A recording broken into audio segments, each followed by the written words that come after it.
13년이 지나고 있을 때의 말씀입니다.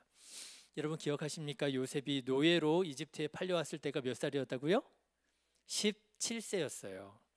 자, 그런데 오늘 본문의 46절, 41장 46절의 말씀을 보시면 오늘 본문의 이때 요셉의 나이가 나옵니다. 몇 세라고요? 요셉이 애굽 왕 바로 앞에 설 때에 몇 세라고요? 30세라. 그러니까 여러분, 요셉이 지금 이집트에 팔려온 지가 몇 년이 지난 거예요?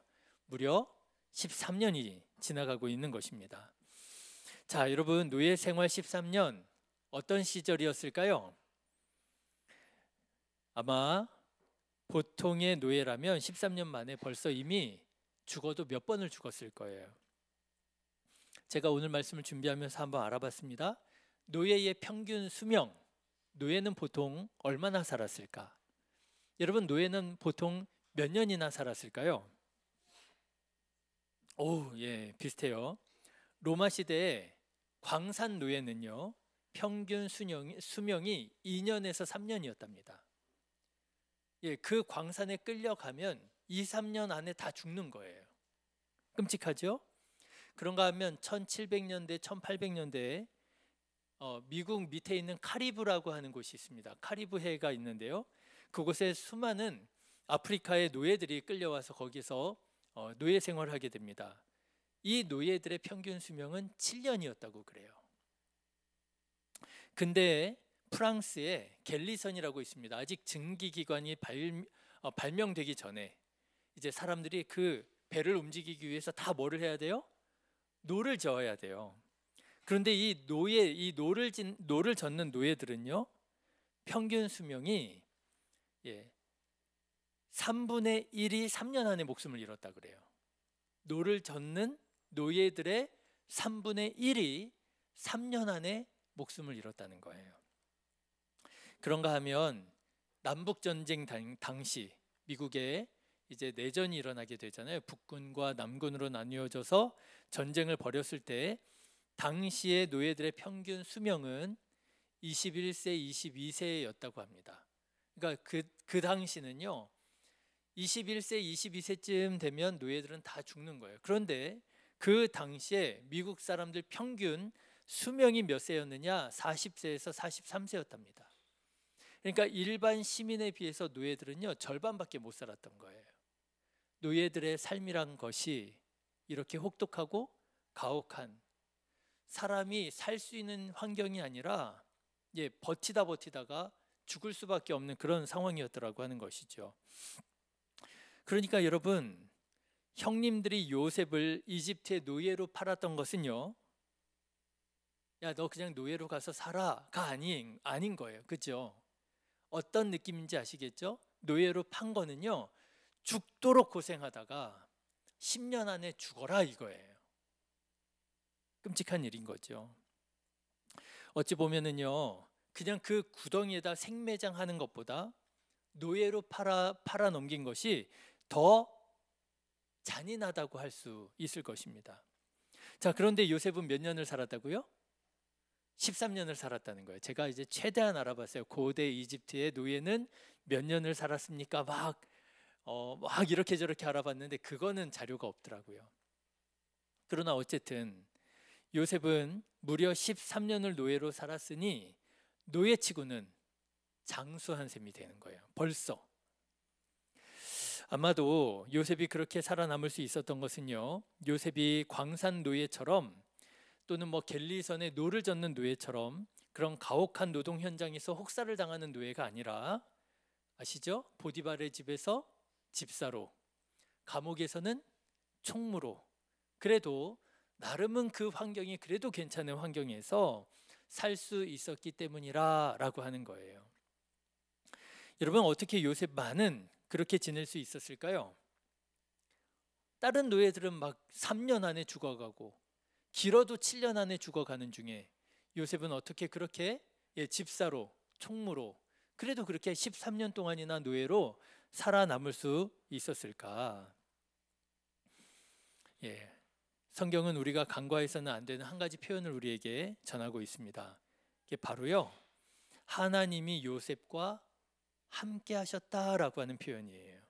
여러분, 창세기 39장의 말씀을 한번 보실까요? 창세기 39장으로 잠깐 넘겨보시면 요셉이 이집트의 노예로 팔려왔을 때 그때 어떤 일이 있었는지를 보여주는 말씀입니다. 창세기 39장 2절과 3절 같이 한번 읽어보실까요? 시작. 여호와께서 요셉과 함께 하심으로 그가 형통한 자가 되어 그의 주인 애굽 사람의 집에 있으니 그의 주인이 여호와께서 그와 함께 하심을 보며 또 여호와께서 그의 범사에 형통하게 하심을 보았더라. 요셉의 주인 보디발이요, 요셉을 딱 보니까 뭐가 보여요? 하나님께서 요셉과 함께 하시는 게 보였다라고 하는 거예요. 그래서 요셉이 하는 일마다 어쩌면 그렇게 잘 되는지 형통해지더라는 거예요. 이게 설명할 길이 없는 거예요. 설명할 길이 없는데 보니까 한 가지 방법이 요셉이 믿는 하나님. 이 요셉이 믿는 하나님이 그에게 복을 주시는구나. 하나님이 요셉과 함께 하시는구나. 그러면서 요셉을 어떻게 했다는 거예요? 그 가혹한 노동의 현장, 열악한 환경 속에 처하는 것이 아니라 안 되겠다. 너 좀 내 집사가 되어야 되겠다. 우리 집 좀 네가 좀 관리 좀 해줘야 되겠다. 끌어들이더라는 거예요. 그런가 하면 여러분 39장 20절의 말씀도 한번 보실까요?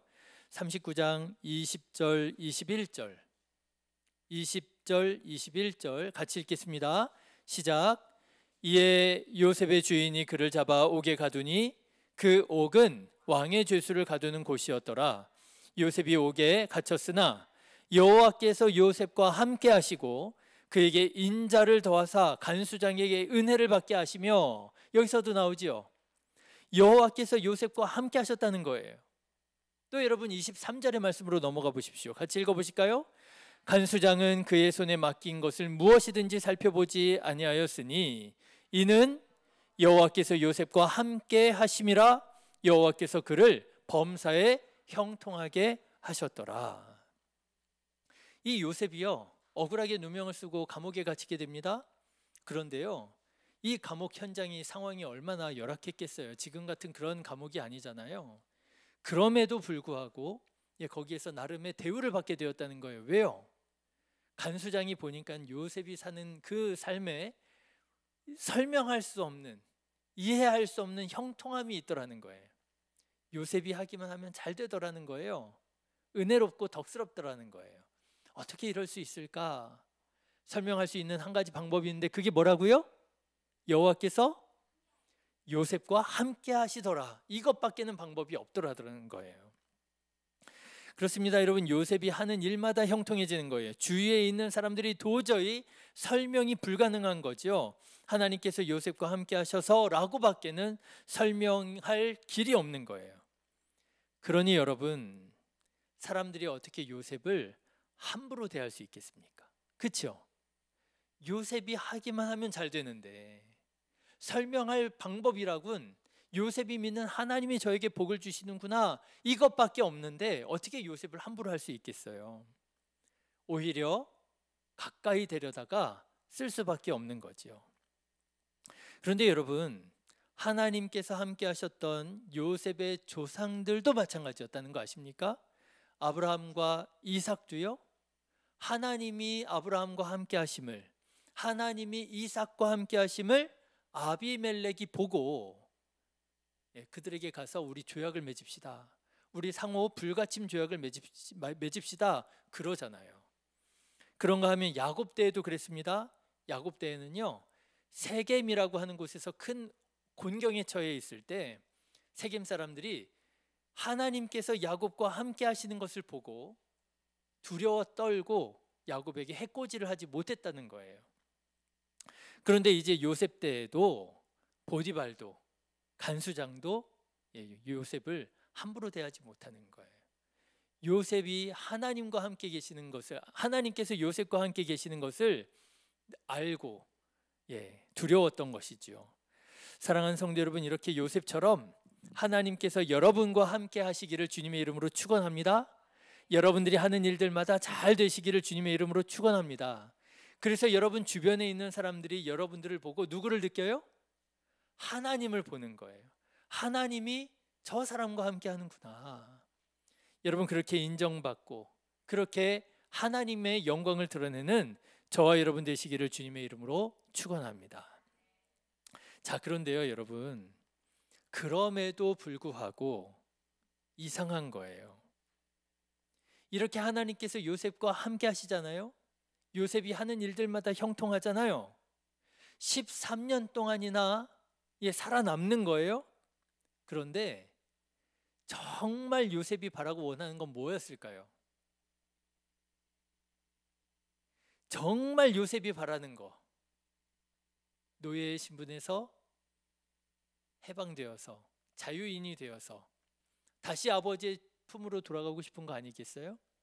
그게 1번이잖아요. 그런데 하나님은 어찌된 일인지 요셉이 하는 일들마다 다 형통하게 하시고 주변에 있는 사람들이 요셉을 함부로 대하지 못하게 하시는데, 정말 요셉이 바라고 원하는 그거는 하나님께서 들어주시지 않더라는 거예요. 생각해 보십시오. 요셉이 얼마나 하나님께 부르짖었겠어요. 하나님, 나 좀 집으로 돌려보내주세요. 아버지의 품으로 돌려보내주세요. 어머니의 품으로 돌려보내주세요. 그런데 다른 일에는 그렇게 하나님께서 역사하시는데, 그리고 그 노예 생활 중에서도 조금 이제 풀려지나 조금 괜찮아 싶은 중에도 일이 자꾸만 꼬여가지고요, 상황이 점점 더 열악해지고 있으니 여러분, 요셉의 마음이 어떻겠습니까? 이게 맞나 싶지 않겠어요? 이상하지 않겠습니까? 정작 나는 잘 안 되고 내 주변에 있는 사람들만 잘 되고 형통하고. 여러분, 우리도 그럴 때 있지 않습니까? 하나님께서 나와 함께 하심을 내가 믿어요. 하나님께서 함께 하시는 체험도 있어요. 간증도 있어요. 그런데 정작 정말 내가 주님 앞에 부르짖고 간구하는 기도의 제목은 하나님께서 들어주시지 않고, 결국 내가 하는 일들은 다 뭐예요? 남들 좋은 일만 잔뜩 하고 있는 거예요. 성도님들은 나한테 그렇게 얘기합니다. 목사님 덕분에, 성도님 덕분에 은혜 받았습니다. 힘이 됩니다. 도전이 됩니다. 감동이 됩니다. 신앙생활 열심히 해요. 그런데요, 다른 사람들에게 말하기조차 어려운 내 안에 상처가 있고 아픔이 있어요. 이것만 들어주시면 내가 정말 더욱 기쁨으로 모든 것으로 하나님께 영광 돌려드리면서 내가 정말 마음껏 일할 수 있을 것만 같은데, 하나님께서는 그거는 들어주시지 않고 다른 일들만 그냥 도와주시고 다른 일들 가운데에서만 역사하시고, 말할 수 없는, 다른 사람들에게 말할 수 없는 그런 가슴 아픈 상처로 이게 맞나 하는 생각이 들 때가 있지 않습니까? 자, 그런데 여러분, 오늘 1절 말씀을 보면은 그 13년의 노예 생활 중에 최근 2년 동안 요셉에게 뭔가 결정적인 변화가 일어났음을 우리가 감지하게 됩니다. 어떻게 알 수 있느냐? 2년 사이에 요셉의 말이 변화돼요. 자, 여러분, 2년 전으로 올라가 보겠습니다. 2년 전, 당시 요셉이 감옥에 갇혀 있었습니다. 지난주에 말씀드렸죠. 파라오의 두 관리가 투옥이 되어서 요셉이 그 두 관리를 섬기게 되었습니다. 술 맡은 관원장이 있고 떡 굽는 관원장이 있었습니다. 그런데 그들이 어느 날 꿈을 꾸어서 요셉이 그 꿈을 해몽해 주었지요. 그리고 그 해몽한 대로 한 관리는 죽임을 당하고 한 관리는 복권이 되게 됩니다. 자, 그런데 그때 요셉이 복권되어 가는 술 관원장에게 이렇게 말합니다. 여러분, 40장 14절 말씀을 한번 보십시오. 창세기 40장 14절. 이것이요, 요셉이 2년 전에 말한 말이에요. 같이 읽어보실까요? 시작. 당신이 잘 되시거든 나를 생각하고 내게 은혜를 베풀어서 내 사정을 바로에게 아뢰어 이 집에서 나를 건져주소서. 그럴 법도 하죠. 여러분, 파라오야말로 왕이잖아요. 자기의 억울함을 알기만 한다면 언제든지 나를 이 감옥에서 풀어줄 수 있는 권력자잖아요.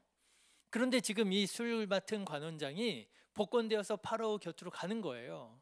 그러니까 이제 이 요셉이 그 관원장한테 말을 하는 거예요. 제발 좀 파라오에게 나의 이 상황을 좀 알려주십시오.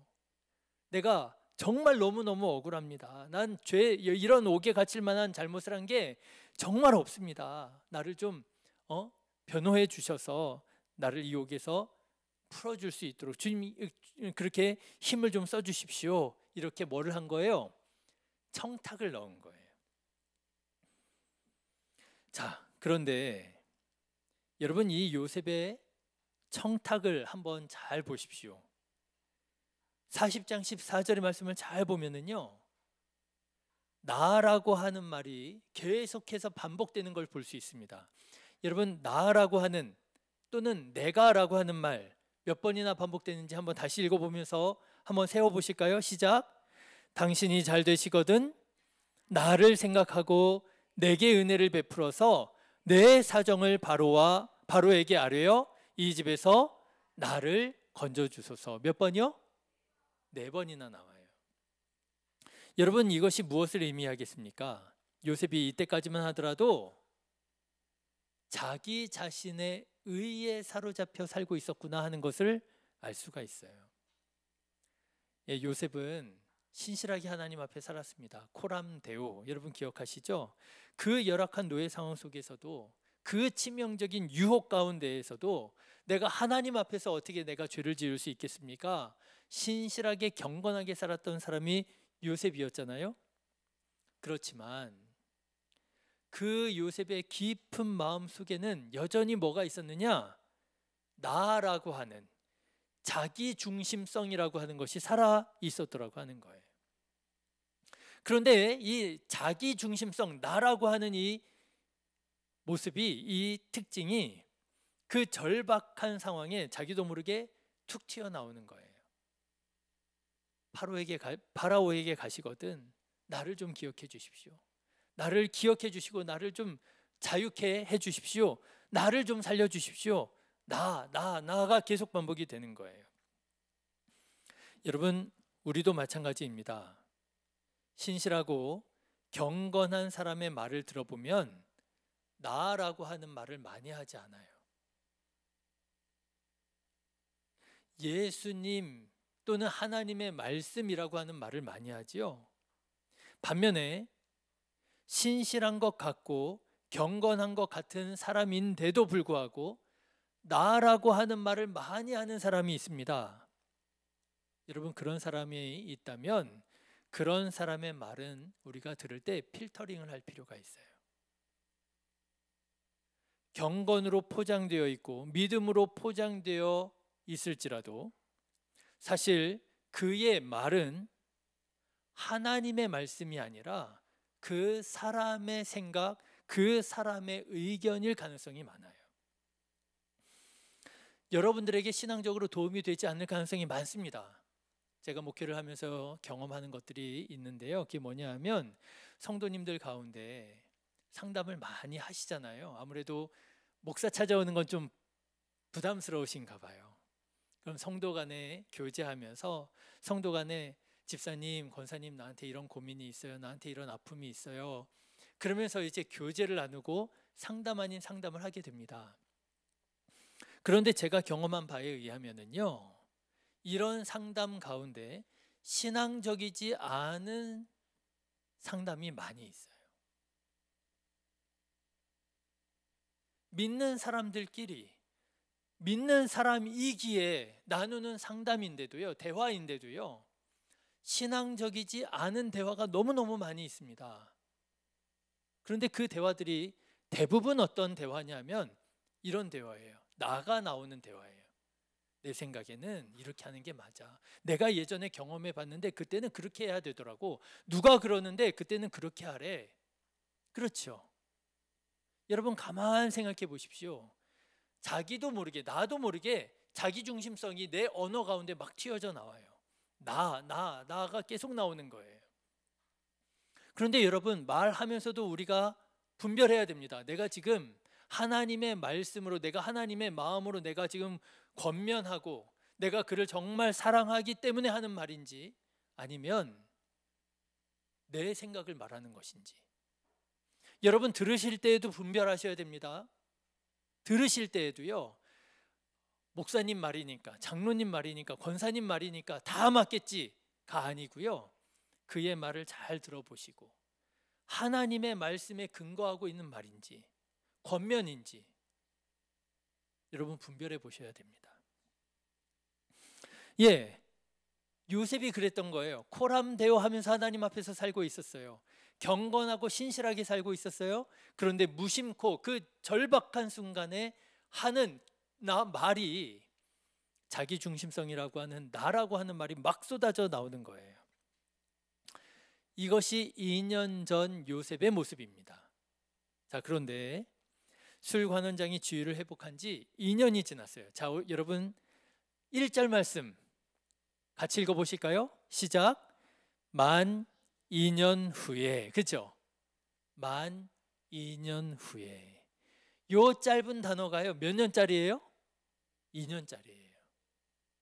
만 2년 후에. 그러니까 여러분 2년 동안 요셉은 절망 가운데 살았던 거예요. 이제나 저제나 혹시라도 그 술 맡은 관원장이 나를 기억하고 나를 좀 회복시켜주고 복권시켜주고 자유케 해주지 않을까? 2년 동안 가슴을 졸이며 기다렸는데 아무런 소식이 없었던 거예요. 2년이라고 하는 시간이 훌쩍 지나가 버리고 만 거예요. 그런데 2년 후에 어떤 일이 일어나게 되느냐? 파라오가 아무도 해몽할 수 없는 아주 의미심장한 꿈을 꾸게 되는데, 그 꿈을 꾸고 고민하는 파라오를 보던 누가요? 술 맡은 관원장이 요셉을 떠올리게 되는 거예요. 그래서 감옥에 갇혀 있었던 요셉을 급히 불러와서 파라오의 꿈을 해몽하게 합니다. 자, 여러분, 이때 요셉의 마음이 어땠을까요?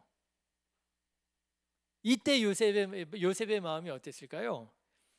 얼마나 좋았겠어요. 얼마나 기다렸겠어요. 노예가 된 지 13년이에요.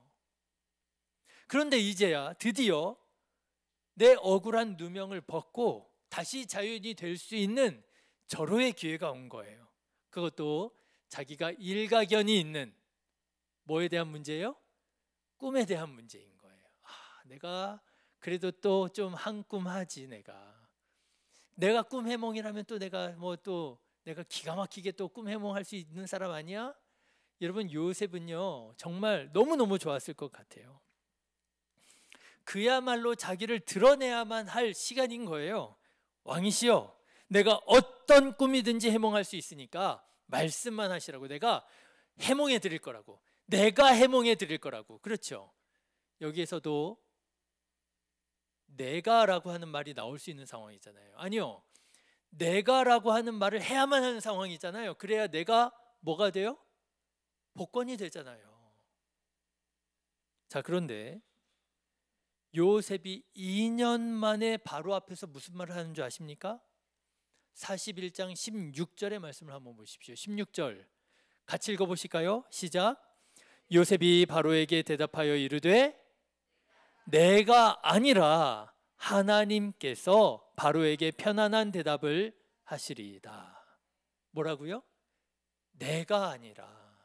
여러분, 2년 전에 뭐라고요? 내가 나를 했던 사람이에요.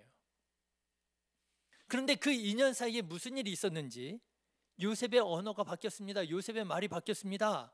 내가 아니라 누가요? 하나님께서. 내가 아니라 하나님께서. 요셉 안에 있었던 자기 중심성이라고 하는 이 죄의 성질이 어느 사이에 사라져 없어진 거예요. 어느새 요셉 중심에 누가 계신 거예요? 하나님이 계시는 거예요. 내가 아니라 하나님께서. 자, 여러분, 도대체 그 2년 동안 어떤 일이 있었던 것일까요? 요셉이 어떻게 이렇게 더 신실하고 더 경건해질 수 있었을까요? 제가 오늘 관련된 책을 좀 읽다가 아주 재밌는, 우리 친구들이 들으면 어떨는지 모르겠는데 제가 읽을 때는 재밌는 얘기를 들었어요. 어떤 요정이 병에 갇혔대요. 램프의 요정처럼 요정이 병에 갇혔대요. 요정이 이제 병에 갇히니까 이 요정이 막 이제 혼자 꿈을 꾸는 거예요. 누구든지 나를 이 병에서 풀어주는 사람이 있으면 내가 무엇을 원하든지 내가 세 가지 소원을 들어줘야지. 이거 우리가 흔히 아는 동화 이야기잖아요. 누구든지 나를 이 병에서 구원해주면 내가 무엇이든지 세 가지 소원을 들어줘야지. 그렇게 1년이 지나갔답니다. 2년이 지나갔답니다. 3년이 지나갔답니다. 그런데요, 3년이 딱 지나가니까요, 그 요정의 마음이요, 어떻게 변했을까요? 불평과 원망으로 바뀌어가지고요, 마음을 고쳐먹었다는 거예요. 뭐라고 고쳐먹었느냐 하면, 누구든지 이 병에서 나를 풀어주는 사람을 내가 반드시 없애 죽일 거라고. 재밌죠? 역시 코드가 안 맞아요. 여러분 생각해 보십시오. 요셉이요, 감옥에 갇혀 있어요. 2년 동안이나 아무런 응답 없이, 아무런 구원의 징조 없이 그냥 절망 가운데 기다리고 있는 거예요. 요셉의 마음이 어땠을까요? 지금이라도 연락 오면 내가 그 사람한테 고마워해야지. 그럼 감사해야지. 그래도 바로한테 힘써줬는데, 애써줬는데. 그런데 2년 정도, 3년 정도 지나면 어땠을까요? 마음이 불평으로 바뀌지 않을까요? 3년이나 기다리게 만들어? 2년이나 기다리게 만들어? 아니, 이제 와서? 여러분, 그 2년의 시간이 어땠을는지는 우리가 알 수 없지만 우리가 추측해 보건대 타락한 사람의 마음이라면 불평이 가득할 수 있는 마음입니다. 원망이 가득할 수 있는 마음입니다. 하나님, 어떻게 나한테 이럴 수 있습니까? 내가 하나님 앞에서 정결하게 신실하게 살아왔는데 왜 나에게 복을 주시지는 않고 왜 나에게 이런 절망과 아픔과 상처만 주십니까? 내가 그 술 맡은 관원장 내가 복수할 거야. 그런 마음 들지 않았겠습니까? 그런데 요셉은 그 2년의 시간을 어떻게 보냈는지 알 수가 없어요. 그런데도 그 2년의 시간을 통해서 그는 더 하나님을 사랑하고 경외하는 사람으로 바뀌어져 있었더라고 하는 거예요.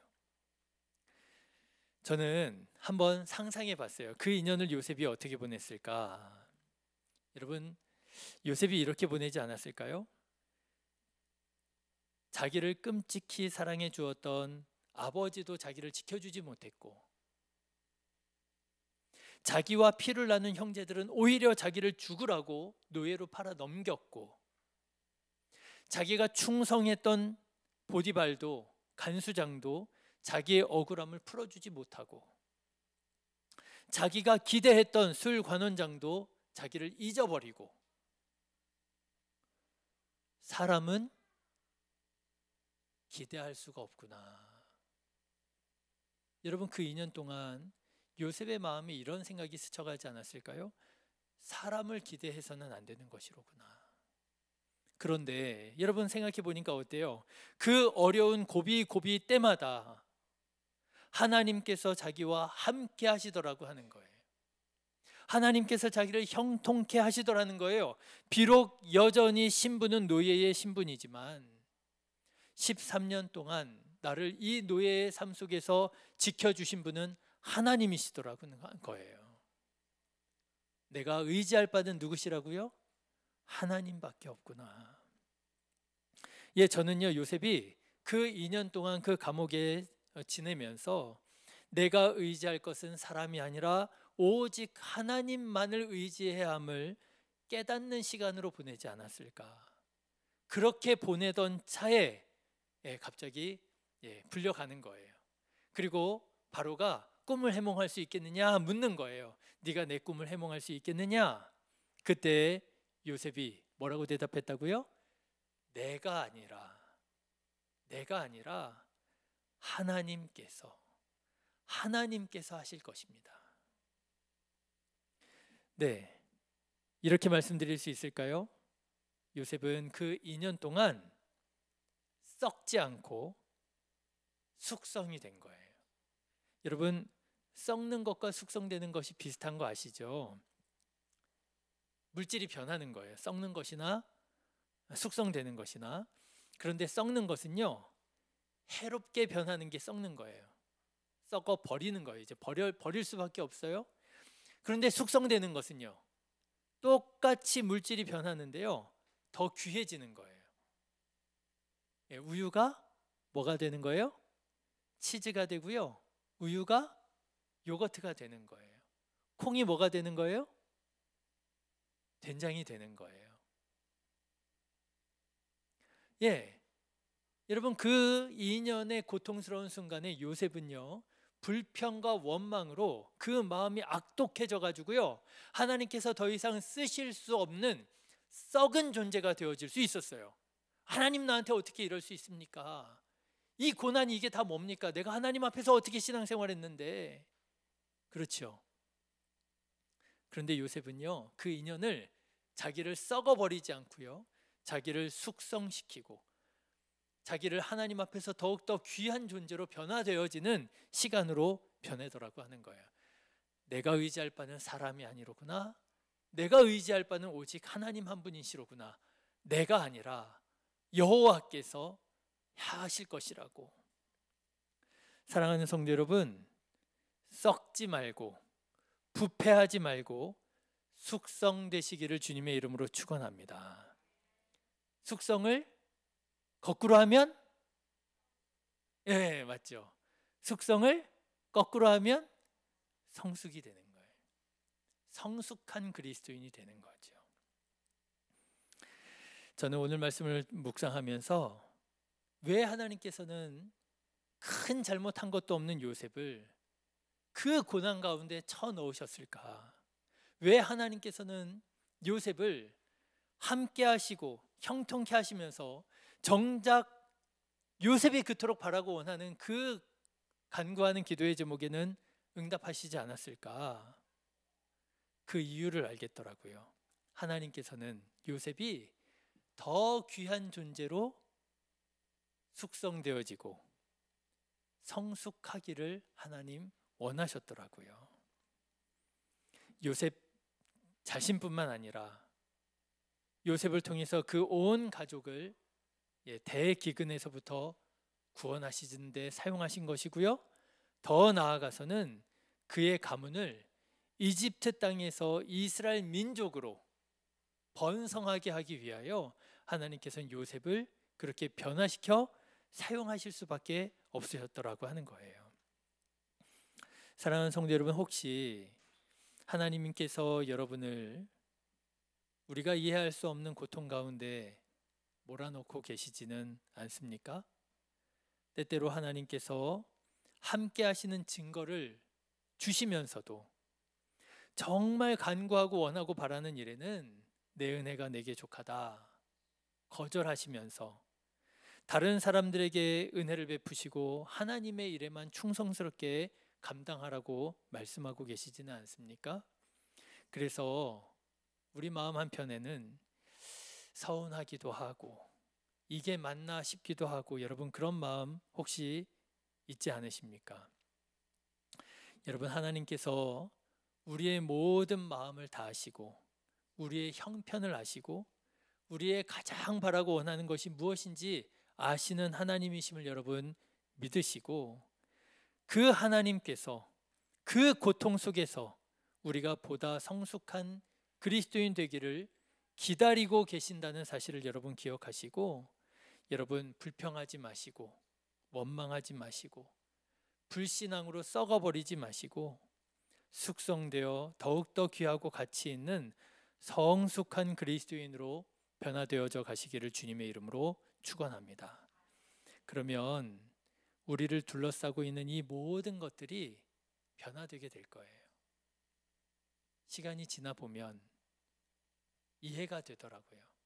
하나님께서 왜 나를 그때 그 곳에 보내셨는지, 하나님께서 왜 그때 나를 그 자리에 보내셨는지, 그때 내가 그곳에 있어서 내가 오늘 이렇게 버틸 수 있구나, 내가 오늘 이렇게 감당할 수 있구나. 저도요, 이 자리에 오기까지 하나님께서 생각지도 못한 길로 인도하심이 있었습니다. 제가 바랬던 길이 아니에요. 제가 원했던 길이 아닙니다. 그런데 하나님께서 그렇게 저렇게 나를 인도하셔서 부르셨는데 지나놓고 보니까 그 시간들이 다 나에게 꼭 필요한 시간이었음을 깨닫게 되더라고요. 깨닫게 될 줄로 믿습니다. 후회하지 않는, 실수하지 않는 하나님께서 가장 좋은 길로, 지금 요셉을 비록 고통 가운데 있었지만 가장 좋은 길로 인도하시고 계시잖아요. 가장 좋은 길로 우리 모두를 인도해 주실 줄로 믿습니다. 기도하겠습니다.